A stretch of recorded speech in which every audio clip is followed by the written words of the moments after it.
Hey everybody, Mark Herman, aka LA Bengals fan on most of the major platforms. I am joined here by superfan Riley Goldman, superfan Devin Circus, and this is the Week 7 Jungle Talk recap. All right, who day? Come on, Hey, we Day. won.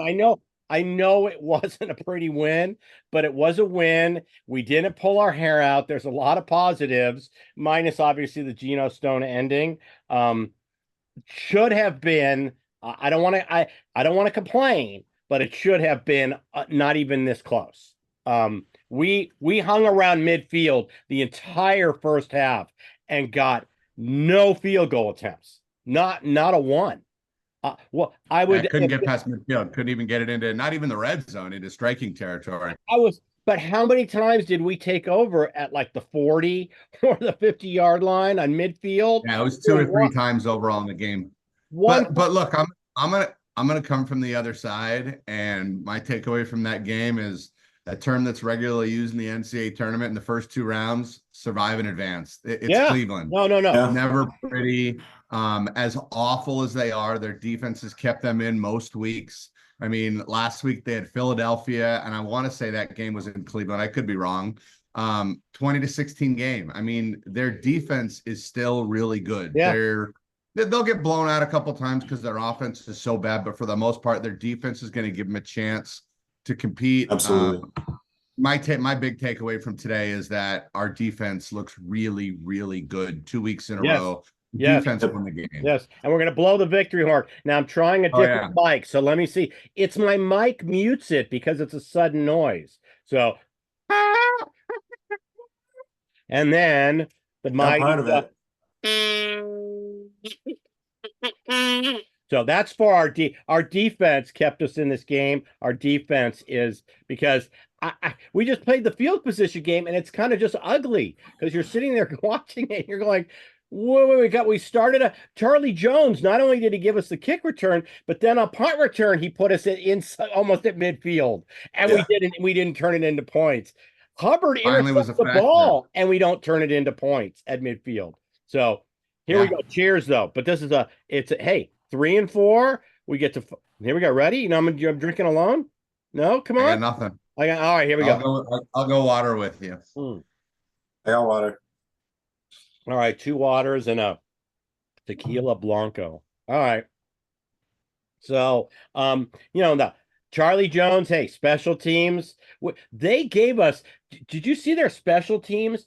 Then you had Deonta Foreman like kick the ball out and have to field it at the 5. I mean, Hopkins missed. I mean, there's Missed field goal, missed extra point, and the kickoff. I mean, that's 14. My math. Well, 7 and 4, 11 points. It Browns are a kept them. mess. It kept them. How many times did they start drives inside their 10 or at their 10? Oh yeah. Oh yeah. So, Rackout did a great job. You know what the key I'm not going to say point of the game, but one of the keys to the win was the Browns naming DTR as the backup and not Jameis Winston. If Winston's the backup, I don't know what happens in that game. Yeah, no. And by the way, for gambling purposes, that second half, that junk score that hit the second half over for the Bengal game. So that was actually for those of us who took the over 19.5 second half. In addition to betting the Bengals second half, that was a big score. So, but still, no, I agree with you. Remember what we said in the preview show? We wanted Winston in the game, the whole game. And no, Watson. I mean, Watson. We wanted Watson in the game. As soon as Watson went out, I said we could be in trouble. DTR, he's not as talented as like a Jaden Daniels, but he plays that same game. He's not a lot of talent. Right. He can move. Right. I mean, you saw he had a couple of runs. One got called back. He had one big one. Yeah. But he doesn't have the talent to win football games. He had one big one when Hubbard bit, but then Hubbard stayed home on the second one and kept him in. And then he had another one that got called back on a penalty. And it was the Browns. How many motion? There were when they called, I just want to point something out. When they called them inside the 5, remember? And they called them for lining up the offense, lining up offsides.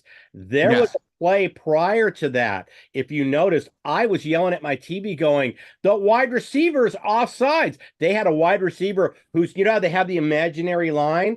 That wide receiver had his foot completely on the line. So I think the Bengals coaches chirped at them and said, they're lining up, and somebody picked up the guard this time. Good. Because I saw that on multiple plays. This team has a lot of pre-snap penalties. I mean, Yeah. Well, that speaking of team as a penalties, whole- so go ahead, Riley. that team as a whole is just a mess. Offensive, Absolute defensive, special teams. It's just they have Yeah. nothing going for them. Even Myles Garrett, who's playing through, they were saying on the broadcast, multiple injuries. both feet. Has both feet, hamstring, Achilles, I think they also said that he can't, the guys won't even rally around him for that. He had to then go overboard and get in guys' faces at practice this past week after such an embarrassing loss last week, that even through all the injuries, he's still their best player. No, there's no doubt. Sad. There's It's no fun doubt for us, but it's sad for them. Yeah. Well, they're getting Chubb back, but it's they're getting close. I feel bad for Watson. Just we also it. No, you don't need to feel bad for him. Well, no, I don't root for players to have injuries like that. Now I'm not rooting for the injuries, but you don't have to feel bad for him. It's an Achilles, but I don't feel bad is for the Browns as an ownership and where they are salary cap wise, because this really just closed it. I mean, on that guaranteed money, they've got to pay him the next 2 years with this injury. I feel bad for the Browns training staff because he's going to need, a lot of therapy and massages on that Achilles. Oh yeah, there you go. But no, that I haven't seen an Achilles that was that obvious since Kevin Durant. Yeah. Now, Durant's was easier to see because he didn't have pants on, but you could see the same little wiggle in the calf, Yeah. the pop, everything, and you just knew it was an Achilles. You just knew it, and and you just saw him go down. No, I don't ever like seeing stuff like that. And like I said, I wanted Watson in the game. We talked about this on Thursday. We wanted Watson to stay in the game. I felt the same thing you felt, that DJ Turner commits the penalty and all of a sudden, they've got a 1st and goal. So I thought, this is not good, Watson leaving the game. So, but yeah, one point I wanted to make earlier when we were talking penalties, I'll come to it now because you just brought up penalties again. I think the guy's name is Ron Tolbert, the head official. He's an absolute disaster. Oh, he's horrible. I mean, Browns had a lot more penalties called than us, so I'm not saying penalties were a factor in the game, but the one really, really bad one is the one they picked up when they said it was an overthrown ball or uncatchable ball. Right. The reason it was uncatchable is because the guy stopped him. I mean, nothing's right. uncatchable for Jamar Chase. You if you continue that forward, that's a touchdown. That's why he held him. And no, he's a horrible official. He's never been good for us. And like I said, we're just fortunate that, the Browns are just our train wreck in terms of how many times do you not get into the right formation? I mean, this is just that's a lot of that's on the coaching staff. It's just so many 5-yard pre-snap penalties just gifted to us throughout the game. Yeah, I also was glad that they didn't call Hendrickson. It turned out there were 2 offensive penalties, the grounding and the throwing to an ineligible receiver. But, because Hendrickson did everything he could to not land. He did a great that right hand out is what saved him from getting that penalty. He did everything right. And he landed to the side of the quarterback.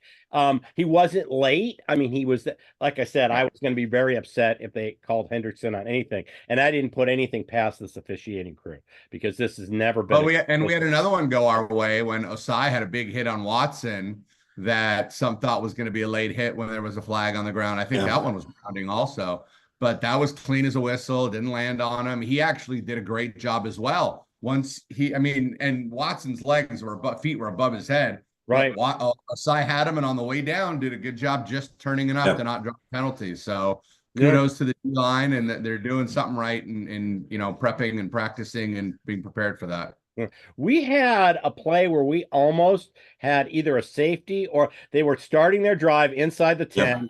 We charged the quarterback immediately. I couldn't tell if that was Rankins or Murphy. It was either It was Murphy. Murphy, okay, and he missed the tackle because we had him right there. I thought we were either going to have him at the 1 or a safety.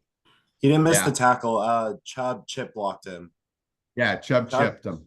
Yeah. Chubb gave him just enough time to get out of the pocket. Yeah. We were so close. The things troubling me was the 0 for 6 on third down conversions in the first half. It didn't get a whole lot better in the second. And then the conservative play calling. I mean, just accepting, not trying to do anything to advance the ball. We'll talk about that in the preview because this is a win. I don't have as much. I don't have as much of a problem with that because just the way the game flowed. Yeah. All right. I don't have as much of a problem. I mean, and I also think we've got to give even more credit to the defense. I mean, we remember where this defense was 2 weeks ago. This 2 weeks in a row where it's been absolute shutdown, lockdown. They put up the stat first 5 games versus last 2. I want to say we've cut average rush in half. Third down conversion defense is absolutely incredible. Miles Murphy had a really good game. Yes. Hubbard was effective. That was a nice little play on that interception. There was a lot of traffic there. Pratt had a good game. Wilson had his usual game. Yeah. Their skill position guys are not anything like what we've seen before, but you didn't see any cornerbacks getting beat. Rankins was all over the place. It was a good game by the defense. And, we still haven't seen all 3 components we had 2 of the 3 components with special teams and defense. Next week, Philadelphia defenses looked really shaky, but they played really well today. That game could go anyway. I'm getting ahead of it because we're still talking about today, not next week yet. But yeah, you're right. The biggest takeaway for me is that the defense was great 2 weeks in a row, and it's exactly what we needed. And I'm not worried about the offense, but this was good. This was a good win. It's never easy in Cleveland. I don't care how bad they are. It's never easy in Cleveland. Yeah. It's Joe Burrow's first win in Cleveland. Yeah. He had never won in that stadium. So, yeah, which is mind boggling. Before I forget, if you don't subscribe, please subscribe. It's all we ask. Support the channel. This is a show by fans for fans. Hit the thumbs up. It helps us out with the YouTube analytics. So please hit the thumbs up. And we do the previews, the recap. So just support the channel. This was listen, we need to go home and we need to get our first home victory. We have these were 2 road wins. So all 3 of our wins have come on the road. So it's time to, but anytime you go on a 2-game road trip and you win them both, you got to be happy. So getting healthy. A negative, obviously, Stone getting hurt at the very end on a, friendly fire kind of play. That was unfortunate. I mean, it's 2 minutes of getting through, and he had one of his better games. He had a pick, and so didn't need that, but that's football. So, you drafted Battle for a reason. So, I was waiting for you to finish to say it's Jordan Battle time. It is Jordan Battle time. He actually had, I think, 3 tackles and a pass defended. So he had a couple. He was out there before. He was out there before the injury, but this is it's Jordan Battle time. So Burton was active today too. I didn't see him out on the field, but he wasn't. He didn't do anything. He was active. Yeah. One big takeaway on the offense. You look at the carries. I think we no longer have a 1A and 1B. I think we have a 1 and a 2. Chase Brown's our primary running back. I mean, obviously Moss is still going to get action, but Chase Brown's the guy, and he looked good again against a really good defense. He had some great runs. He would have had about 30. He had a great run that got called back early. 30-yard, 40-yard that got called back. Olsen's holding penalty called back like a 30-yard run. That actually changes because we were on our second or third possession. We were already up 7-0, and he ran it inside the 20. So if we don't have that penalty, we're not having that whole discussion about how we were in midfield all the whole first half and not taking advantage of it.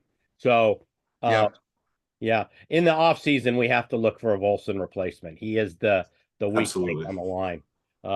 He seems to have a key every week. So my other takeaway, actually 2. T. Higgins is playing really good football 2 weeks in a row, 2 great games, and I haven't seen anything on Orlando Brown. We need him. Cody Ford actually did a really good job. His name was not called at all, and he played at least 2.5 quarters. I think that happened early in the second, halfway through the second. But let's hope Orlando Brown's okay.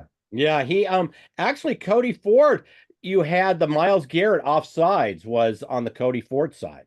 So Yeah. trying to get the jump on him. So, but no, Cody Ford played admirably filling in, but we do want Brown back. We'll get more information on that this week, I'm sure.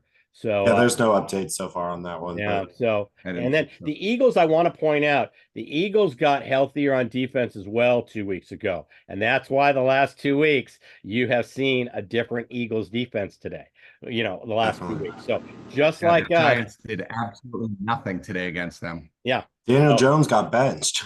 so but Yeah. but that For Drew Lock. that's Right. one of the reasons why the Eagles have looked better the last 2 weeks is the same reason why our defense has. They got some horses back out of the stable, and they're not going to be that's going to be a tough game coming up this week. So Yeah. we've got We to, need the offense rolling for that one. yeah, no, we need a home win. Yeah. It gets us to 4-4. I mean, it's like you start the season over again. You know, and psychologically, this is a big week coming up. So, Crazy thing is 4-4. I haven't looked because I don't look at that, and I certainly don't look at it based on how we started in 7 weeks into the season.